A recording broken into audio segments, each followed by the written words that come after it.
Focus on the aggregate demand. The demand side is a lot easier than the supply side because there's really no difference between the short run and the long run on the aggregate demand side.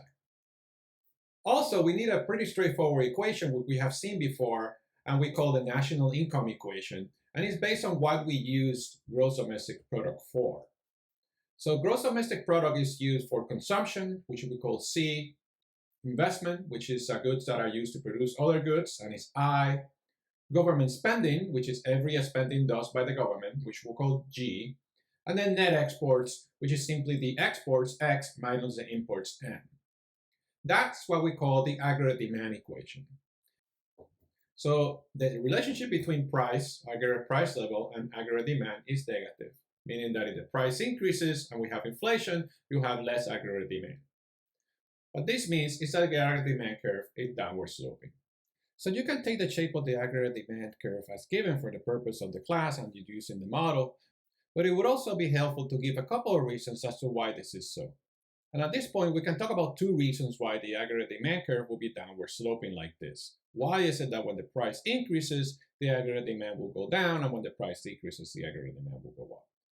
Well, here's two reasons for it. The first one is what we call the wealth effects, and it comes from the side of consumption in the aggregate demand equation. Essentially, it works like this. When the prices go up, people in general are going to feel less wealthy because they're going to have to use more money in order to purchase the goods and services that traditionally were purchasing for less money. So people are going to feel less wealthy when the prices go up, so are going to consume less, and there's going to be less quantity of aggregate demand. Another straightforward reason why the aggregate demand will slope down is what we call the export price effect.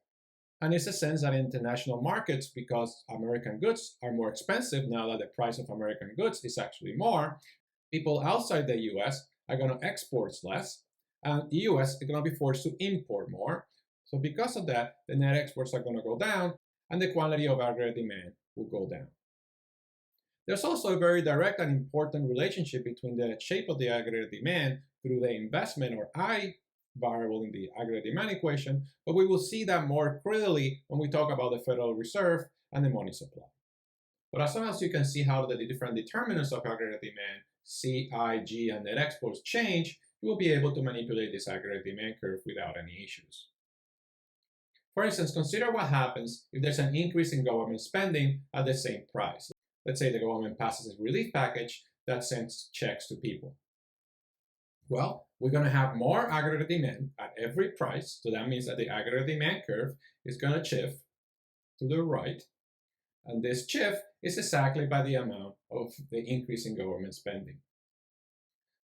Notice that that will be in the short term. In the long term, there will be no change in the long-run aggregate supply, so the result of that increase in government spending in the long term will be inflation, meaning that the prices will stay generally high.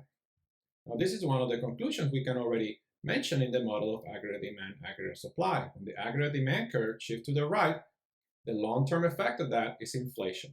So one question we can ask ourselves is, why would the government shift the aggregate demand to the right if they know that's going to produce inflation? Or in order to see that, we need to see the whole model working together.